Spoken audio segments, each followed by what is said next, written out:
আমার জীবনের বাস্তব এক ঘটনা। বগুড়ায় কয়েক মাস আগে আমার এক মাহফিল শেষে যখন ছাত্রদেরকে পাগড়ি প্রদান করতেছিলাম, হাফেজ ছেলেরা পাগড়ি নিতেছিল, নাম বলতেছে এক এক ছেলের মাথায় আমরা পাগড়ি পড়াচ্ছিলাম, আলেম ওলামারা সহ। হঠাৎ এক ছেলের নাম বলতেছে মুআজ রহমাতুল্লাহ আলাইহি, নাম বলছে, কিন্তু দেখি কোনো ছাত্র সামনে নাই। কিরে মুআজ কই? কয় হুজুর মুআজ তো মারা গেছে। তাইলে নাম কেন পড়লেন? পাগড়ি কারে দিমু? কয় হুজুর পাগড়িটা হাতায়া দেন, মুআজের মা পর্দার আড়ালে বসে আছে, সেখান থেকে পাগড়ি গ্রহণ করুন।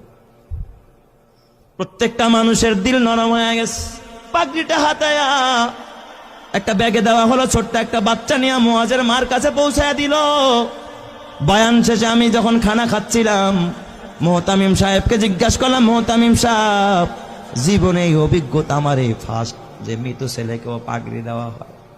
এই কথা বলতেই মোহতামিম সাহেব দেখে কাঁদতেছে, বড় হাফেজ সাহেব পাশে বসা, সেও কাঁদতেছে। আমি কই কাঁদেন কেন? কয় ওস্তাদ, এই মুআজ হলো আমার মাদ্রাসার 1 নম্বরের ছাত্র, আমাদের সম্পদ ছিল। আমার ছেলের জন্য আমার এত মায়া লাগে না যতটা মায়া আমার এই মুআজের জন্য।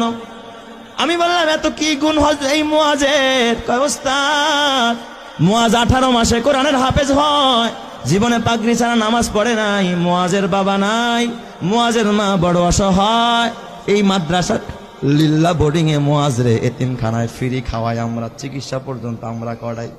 আমি বললাম তাহলে মুআজ কেমনে মারা গেল? কয় হুজুর কিছুদিন আগে চিকুনগুনিয়া জ্বর হয়েছে, আমরা ওর মারে খবর দিলাম, বললাম মুআজের মা মুআজের বাসায় নিয়ে যান, চিকুনগুনিয়া জ্বর হয়েছে।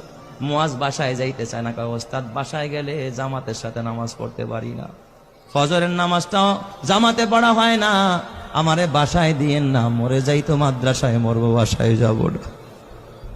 হুজুর কসম আল্লাহ, আর এই মুআজ ওর পুরা মাদ্রাসায় আর একটা সুনাম। মুআজ বাসায় যায় না, মৃত্যুর আগের দিনও জোহরের নামাজটা মসজিদে গিয়া পড়েছে। আসর থেকে নিয়ে তার অবনতি, রাত্রিবেলায় এশারের নামাজের পরে আমরা পার্শ্ববর্তী ক্লিনিকে নিয়ে গেলাম। সেখানে বাবা এই অক্সিজেন লাগায় রাখছে, প্রায় গভীর রাত্রে মুআজ ওই রাতে ইন্তেকাল করেছে। হুজুর মুআজ ইন্তেকাল করেছে, আমরা স্তব্ধ হয়ে গেছি। মুআজের দাফনটা আমাদের মাদ্রাসার গেটের পাশে মাদ্রাসার কবরস্থানে আমরা করেছি। হুজুর আমি বললাম তাহলে ঠিক আছে, মুআজ ইন্তেকাল করলো, তাহলে পাগড়ি কেন মুআজের মাকে দিতে হবে? ওস্তাদ আপনি তো জানেন না। এই কথা বললাম, মোহতামিম সাহেব একটা ডেস্কের বয়ের টান দিয়ে একটা চিঠি বের করছে। কয় দেখেন, এই যে পত্র পাঠাইছে মুআজের মা। আমি চিঠিটা খুইলা দেখি মুআজের মা লিখছে সংক্ষেপে, ওস্তাদ হাফেজ সাহেব